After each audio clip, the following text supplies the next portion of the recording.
Hello everyone. Today we talk about how to fix the app Sololearn. We'll go to settings. Then we click on apps. After that we'll search the app Sololearn.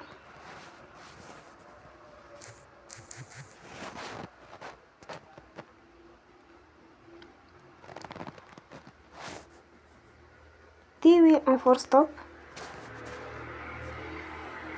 After that we go to storage. Then we click on clear cache.